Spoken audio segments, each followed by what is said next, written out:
Don't worry, I won't repeat that. In fact, the Industrial Revolution might be the most significant revolution in human history since the Neolithic Revolution. Do you guys remember those of you who took world history last year, the Neolithic Revolution is when we went from hunter-gatherers to farmers? Kind of a big deal, right? It allowed for cities, civilizations, and whatnot. The Industrial Revolution had just as a dramatic impact on human life. It changed everything. For the first time, more people were living in cities than living on farms. For the first time in human history. And it's never going back, by the way. For the first time in human life, more people are working away from their homes than at their homes. That's kind of oddly returning back in a certain way. The Industrial Revolution changed the way people perceived time. Work was no longer just about something you did in your spare time and when you wanted to. People's lives being run by the clock, that came out of the Industrial Revolution. We still live in the world that was created by the Industrial Revolution. And I know you guys are like, oh, but we have the internet, and we're in the technology revolution, and webs, and the inters, and the face crack, and whatnot. Our lives are still on the schedule of the Industrial Revolution. The best example I can give you is what you guys do every day. You come to a school from 7:30 to 3 o'clock, you sit in rows, and some moronic middle manager stands in front of you and tells you what to do. So at the end of 4 years, we have trained you to be good factory workers. That's what our education model is set up on, is training you to be good factory workers. Don't think, not too much, just a little bit, but obey. This is why our school system is having such a hard time changing and reforming. Our school system was created about the same time as this Industrial Revolution was happening, and it was put in place to make good factory workers. Well, news bulletin, we don't want to just make you good factory workers anymore. We're trying to get you to think. But the system isn't set up that way, so it's kind of hard to do. The Industrial Revolution so changed the lives of humanity that we don't even recognize that we are still in that era. It's just part of our reality.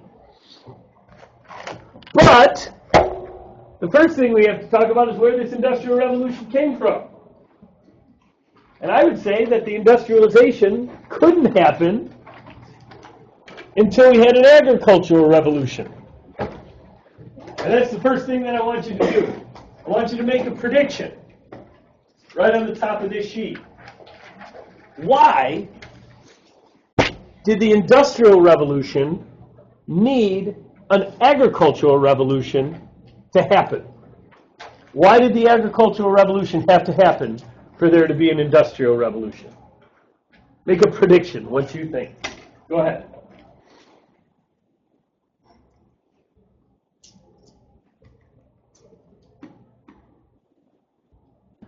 So we are going to begin by talking about the the agricultural revolution. Actually, we'll begin talking about industrialization's roots in the agricultural revolution.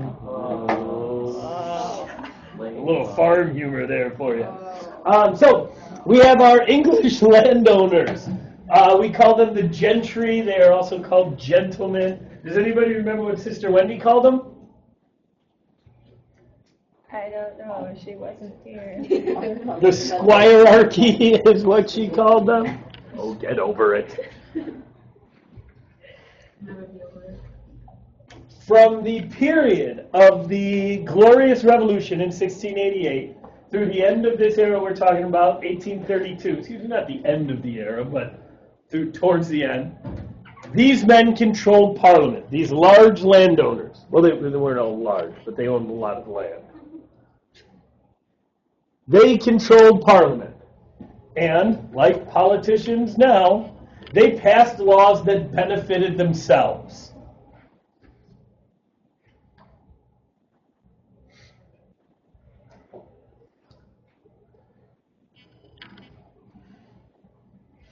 Now, these landowners begin to experiment with ways of making more money from their land. And this was essentially what your reading was about last night. The seed drill, fertilizers, the Norfolk crop rotation. By the way, the seed drill is, wrong button. The seed drill is this thingy here. Sorry, got a lot of windows happening right now.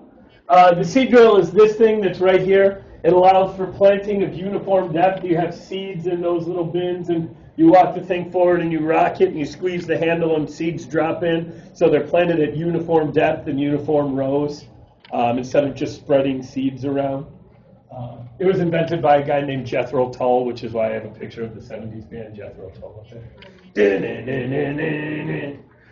Anyway, and then so I want you to take a second and did I tell you to get your reading out yet? No. The reading you did last night, why don't you get that out, please? No, Ryan, you ruined the whole video. I'm just kidding.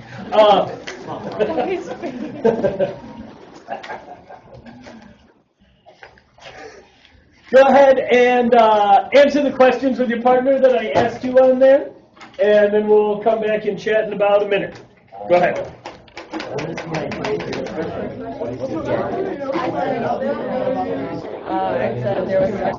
Okay. By the way, where was most of this agricultural revolution going on? What country came up time and time again in that reading you did last night? England. What's going on the continent during this early agricultural revolution? What's going on during most of this time? French Revolution, Napoleonic era. So England is sitting there just kind of nice and pretty, hanging out, developing different agricultural techniques. There's armies going back and forth across the whole continent, stealing crops, destroying fields, fighting. So it's not really a coincidence that these two events coincide. Oh, how embarrassing. Sorry. Now, we have to talk about the Enclosure Acts, and this is big, huge, uber important. Okay, so this is like star-worthy next to the letter B there. Now, we're going back and we're talking about these common fields. All right, these are all the way back to the Middle Ages. If you remember the manors, there was common fields that were shared by everybody. Everybody got a little plot of land, a little strip of land. And that was where you could farm and kind of eke out a living if you didn't own your own land. Well, those are seen as unprofitable. Because they were unprofitable. They weren't a good place to make money. Because, it was just how people lived. But it wasn't a way to make any money. And so Parliament passes a series of laws that allow people to buy the common land and enclose it.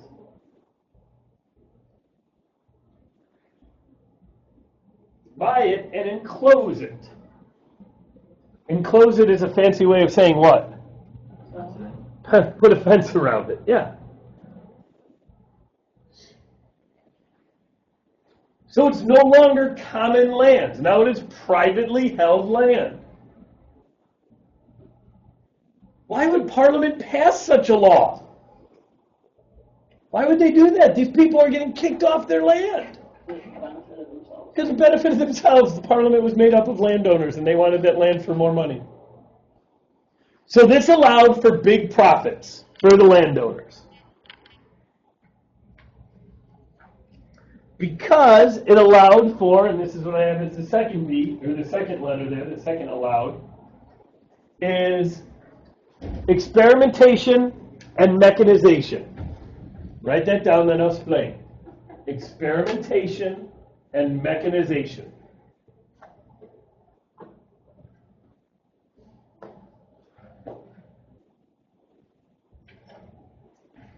Let's say you're a farmer and all you have is that little patch on the commons, and that's how you and your family survive. But then some fertilizer salesperson comes to your village, and he's like, hey, I've got this brand new fertilizer, and if you use it, it'll triple your crop yield. Do you want to buy it and try it on your crops? You going to try it? No. What happens if it kills your crops? Yes, your babies die. They starve to death. This isn't just like uncomfortable or just like, oh, no tomatoes this year, mother. Your babies die. So you're not really up for experimenting. Now, what happens if you have 1,000 acres of land and that fertilizer salesperson comes around? If he seems credible, might you give him a whirl? You going to put it on your whole field? No, put it on a small patch. If it works, what do you do next year? Buy some more. Put it on all of it. Buy some more. If it doesn't work, are you going to starve to death? Your baby's going to starve to death? No. Costs you a few bucks. But it's worth it. It's a gamble. Now, as far as mechanization go, do any of your families have gardens? You grow tomatoes, cucumbers, turnip stuff? Maybe not turnips. Monson, your family has a garden? What do you guys grow? Like tomatoes, onions, lettuce. Do you have a tractor? No, it's like little. You grow stuff. You have a garden, right? So why don't you have a tractor? Like the size of our tractor, like a tractor would be. Tractor would be. Like the tractor would be the size of our garden, like not big enough. So you're saying if the garden is too small, it doesn't make sense to get big, expensive machinery for it. Yeah. Same was true with people back then. Didn't make sense to get big, bulky, expensive machinery. You can just work it by yourself, right? A little hoe, little maybe pitchfork, something like that. You don't need big, expensive machinery. But if you own 1,000 acres, now all of a sudden it makes sense, right? You're not going to do 1,000 acres with a pitchfork. That would suck. Some of you are staring at me like, what's a pitchfork? I don't understand. These people toil in the dirt? Is that what you're talking about? Please. We have gardeners for that. They come once a week. So, now, the results of this, not just the Enclosure Act, but of the agricultural revolution as a whole, which including what you read last night, is land is concentrated in the hands of a few. We have very significant landowners. Few people owning land. Basically, small landowners are pushed out.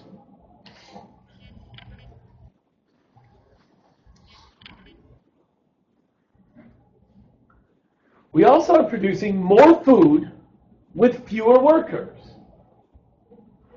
This is seemingly a good thing. More food is a good thing. What is going to happen now that there's more food with fewer workers? What's going to happen to those people? Kenji? I was going to say the prices are going to drop. They will. Food prices plummeted. They would. We'll get there. They're going to go into the cities. They have to find different employment, right? So it frees these people up. And eventually, yes, spoiler alert, they're going to head into the cities.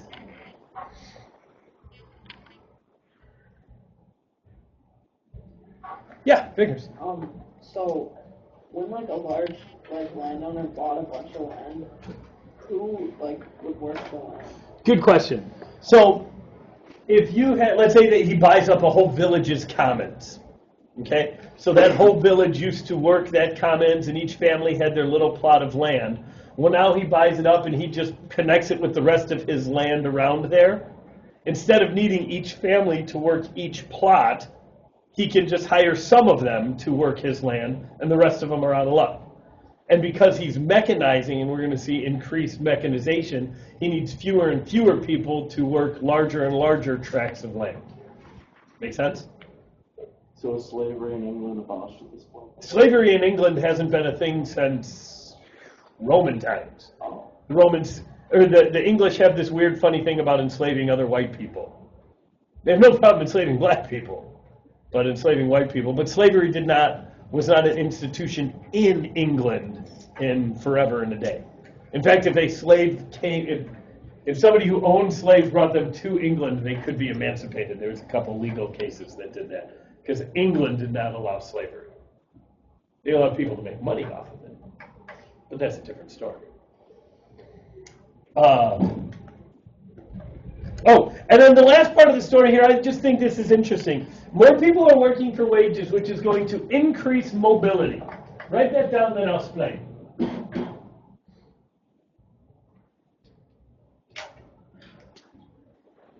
Increase mobility. if you are bound to the commons, if you are living in your village and working the commons, can you just up and leave and take the commons with you, take your land with you?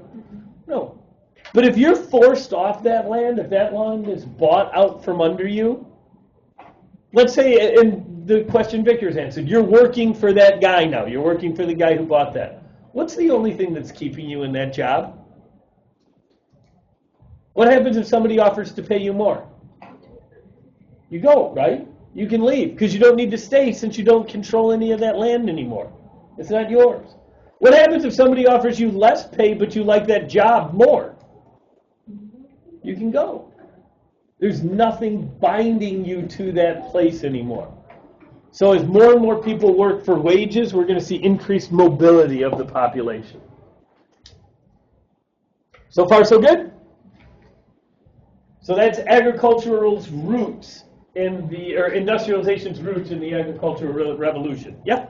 So, like, just to be clear, when you say, like, mobility, you mean, like, moving around, not social mobility? Correct. Definitely not social mobility. I would say just people being able to go from one place to another. Incentive to go from one place to another. Yeah?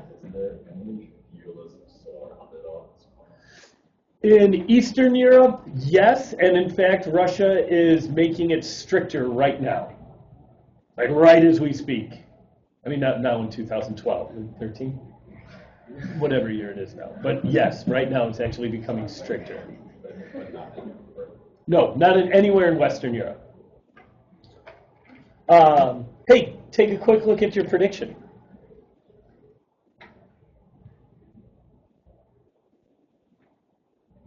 How many of you were in the ballpark? Good. Good job. All right. So now we have to talk about the big question that much ink has been spilt about. Why England? Why this tiny, rocky, pissant island in the middle of the North Atlantic? Why were they the first ones to industrialize? We're going to go through it. First reason is they had the markets and control of the sea to sell more if more could be produced. We call that profit motive. They knew they could move goods. So if they could figure out a way to make more goods, they could sell them. Letter B here. This is another huge, incredibly important point. This is a very important economic term that you must know. This is another star-worthy term. The factors of production. The factors of production are land, labor, and capital. Land, labor, and capital. England had increased land because they're getting all the land from the commons. They were seizing all that up. It's not like England was expanding. They're not like Hawaii, a volcanic island that's expanding. But the commons is newly available land. They've got all kinds of labor because who was just freed up because they're now unemployed? Who? The peasants, the commoners, the poor farmers. And capital is any asset. It can be cash, could be a plow, it could be a company car. England is flush of assets. Land, labor, and capital. Those are the three factors of production. And again, that's a hugely important economic term. Now, those are two very tangible things. They had the markets and control of the sea. They had the factors of production. There's some less tangible ones. England had a tradition of entrepreneurs. What are entrepreneurs again? Yeah, so that's a good way of putting it. I like that. Self-made business people, small business owners. Like little Sally here. Little Sally, she's a self-made business person.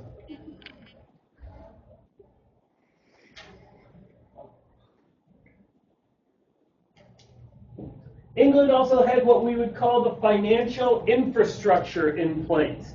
They had established banking practices, credit, a stock market, stock companies, the financial infrastructure in place to allow industrialization to happen.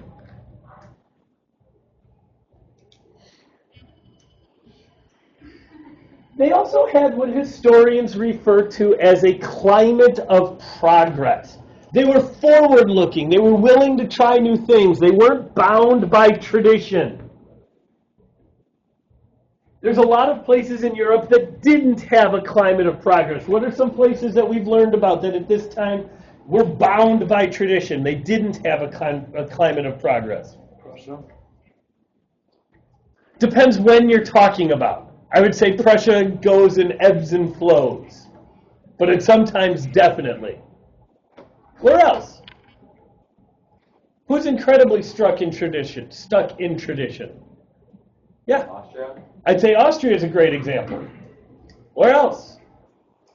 Russia. Russia is a great example. I think there's maybe one other country in Western Europe that's incredibly stuck in tradition. Any? Spain, absolutely. England is not. England is willing to try new things.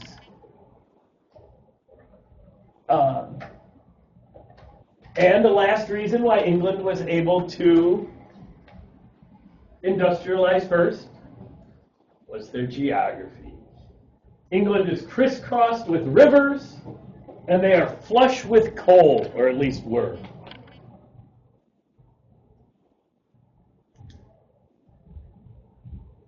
I know this is hard to see because this is the only world map I have available right now. Do you guys see how tiny England is right here?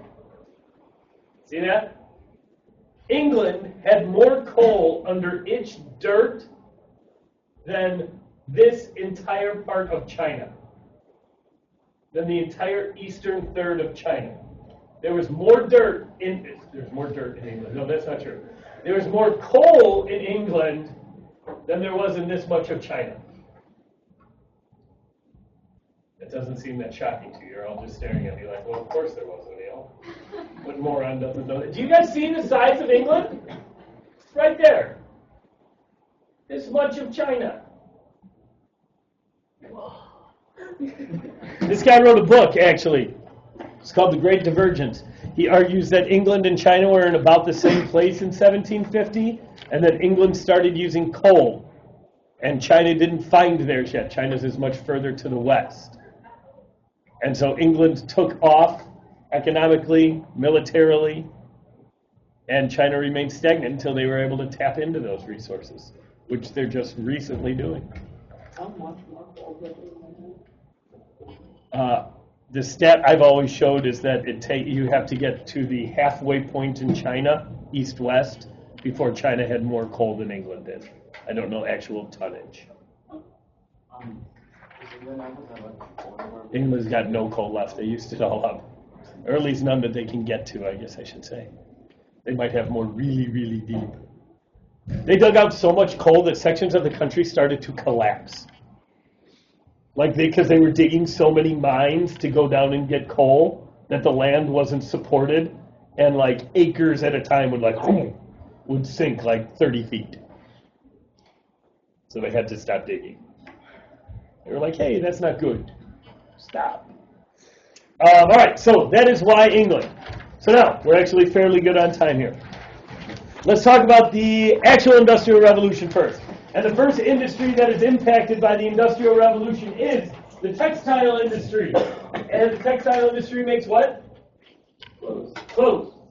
All right, now, just as a reminder, the old way of doing textiles, the old way of making clothes, is raw cotton or wool would be given to a spinner. And the spinner was almost always a woman, and she would take that big thing of cotton or wool and spin it into thread. And then that thread would go to a weaver, who was almost always a man, and he would weave it into cloth. Now, once the Industrial Revolution starts, we're talking 1730 is the first invention. 1733. You don't need to know these years, but I put them in, and I'll explain why in a second. The first invention is the flying shuttle. The flying shuttle doubled the work the weaver could do, doubled the output of the weaver.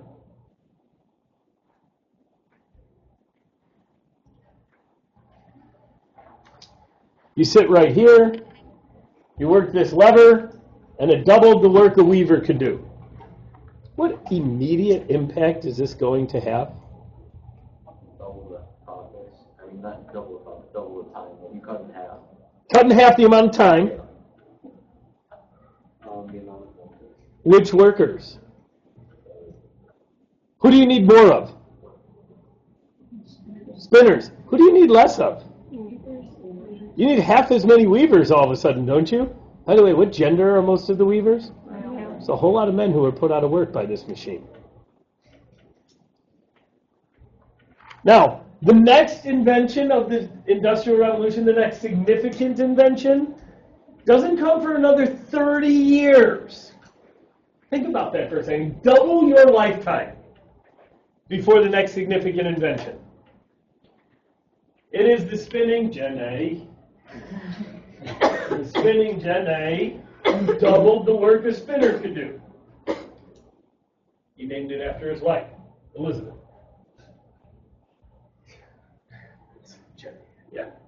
So, when the flying shuttle put men out of work, did they replace women?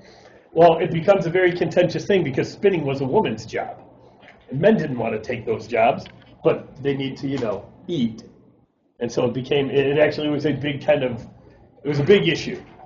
It was a big gender issue for a while in England. Yeah? Was it made in 64 or 67? Oh, it was 64. This is wrong. Sorry. I was like, what? No worries. And then another 20 plus years later, the power loom. Oh, by the way, you stand here and you operate that as a hand crank for the spinning. And then it spins all those. Another 20 years later, the power loom, sometimes called the spinning mule, was created. This combined the spinning and the weaving into one machine, and usually it was powered by water. Yeah, Sam, what's up? Did this decrease the skill needed to do all this? It's a great question. That's a phenomenal question. Yeah, it did. Because now you're mass producing these things that used to be handmade. And instead of having to be an expert weaver, you're working a machine. That's another whole big part of this. Because the men are saying, well, we make excellent crafts. And people are saying, yeah, but I can pay a 9-year-old to do this. It's real easy. He's cheaper than you are. And if he dies, it's real easy to replace. Smaller coffin, they're cheaper. Sorry, was that too much? Over that, right? Don't record that. Strike that from the record. Now, so these two items. Picture yourself, you're a farmer. You have a barn. You can fit this thing in the barn, right? This is where you sit. This is a hand crank. You can fit that thing. This thing's starting to get a little big. Starting to get a little complex. Eventually, we're going to get these things. And work is increasingly done in factories because the machinery is getting too big, too bulky.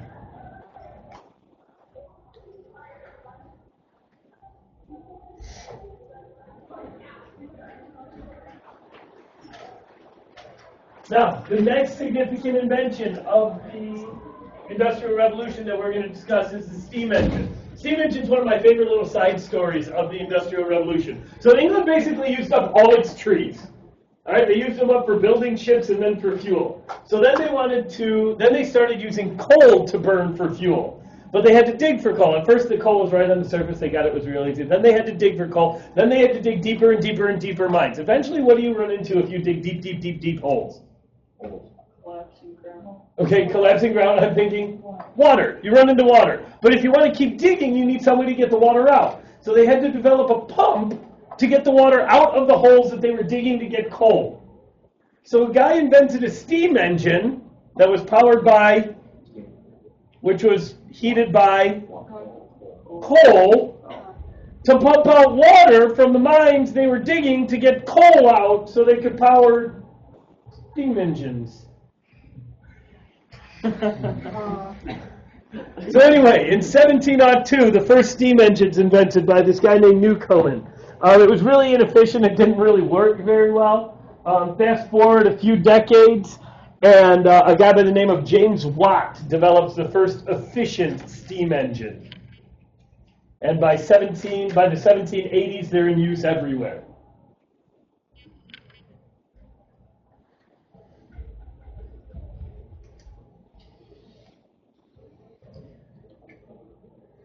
Have any of you, this is what the first, I'm sorry, we forgot to talk about this, the water factory. The first factories were almost always powered by water. We're all powered by water. The big spinning wheel, water wheel, which turns turbines, which turns these shafts up top, which in turn operate the machines. This is what the earliest factories looked like. Pretty impressive feats of engineering, actually. There's a couple in England that still work. These earliest factories, 200, 250 years old. But then this is replaced by steam.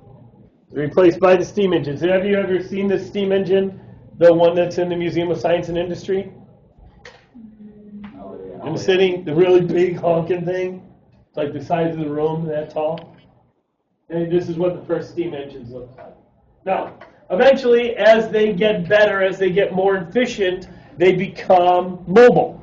And this is going to revolutionize the next aspect of society during the Industrial Revolution, and this is transportation. So we go from these big room-sized steam engines to ones that are small enough to put on a boat. And the earliest method of transportation influence is these steamboats. And by about 1800, these are seen all over England and in the U.S., for that matter.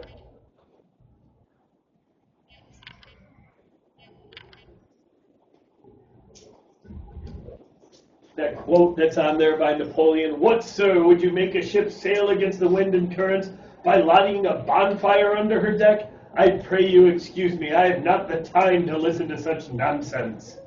By Napoleon, saying he thought steamboats were a ridiculous idea. I just think that's kind of a funny quote. Like, there's a guy who didn't get it in that regard.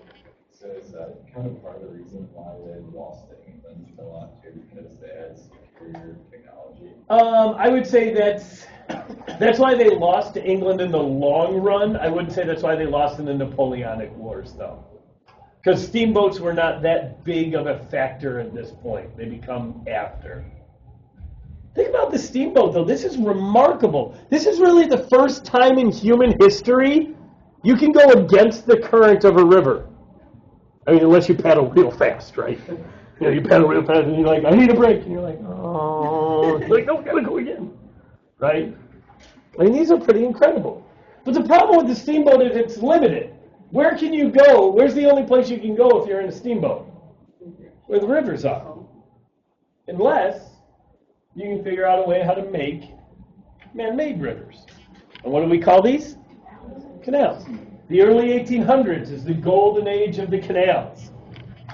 These are man-made rivers.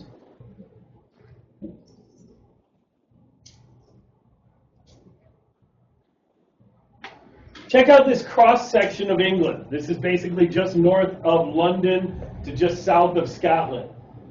The blue are rivers. The red are big canals. The purple are small canals. They're everywhere. How big were the big canals? Over 7 feet. So, I mean, the small ones? Well, this would be a big one. There's a painting of a canal cutting through the English countryside. Here's some photographs of canals from that era that are still around. I mean, look at the size of this one. Like, you could practically reach across it like if you tried real hard. This one's wild. 5 different locks. 1, 2, 3, 4, 5 different locks still over the level. Any of you been through the canal that goes from the Chicago River to Lake Michigan?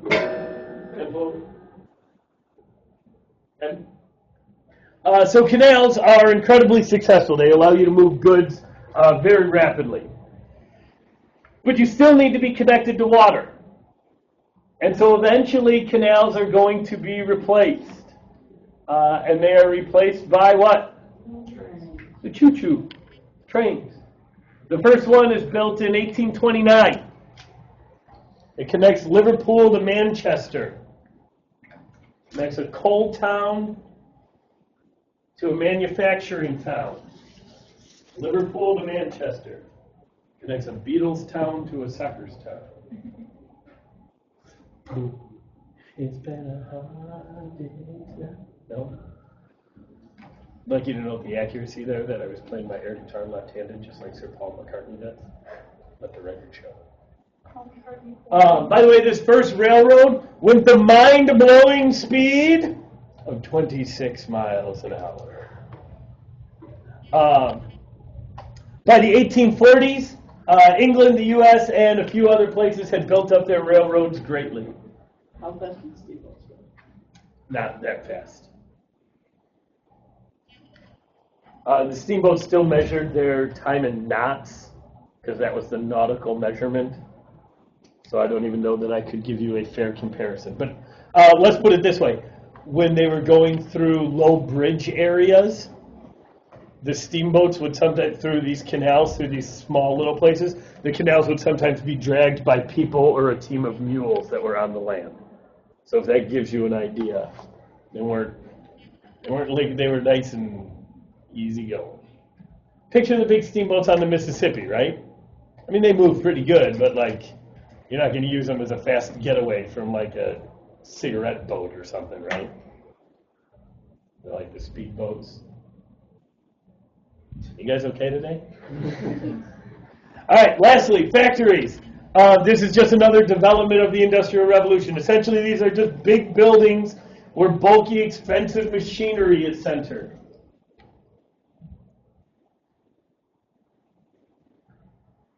The significant part for our conversation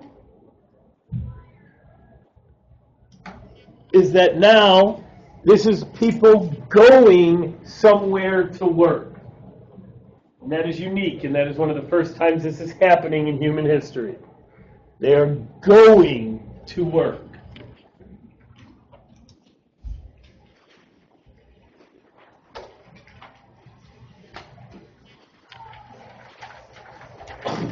Bless you. And we will finish the rest of that up on Thursday. Your reading tonight is in your textbook. Make sure you do that so we can discuss that tomorrow. And I think that's all I have to say about that. And first class. Oh yeah, tomorrow's first class. Oh yeah, don't forget you guys have a meeting tomorrow. I think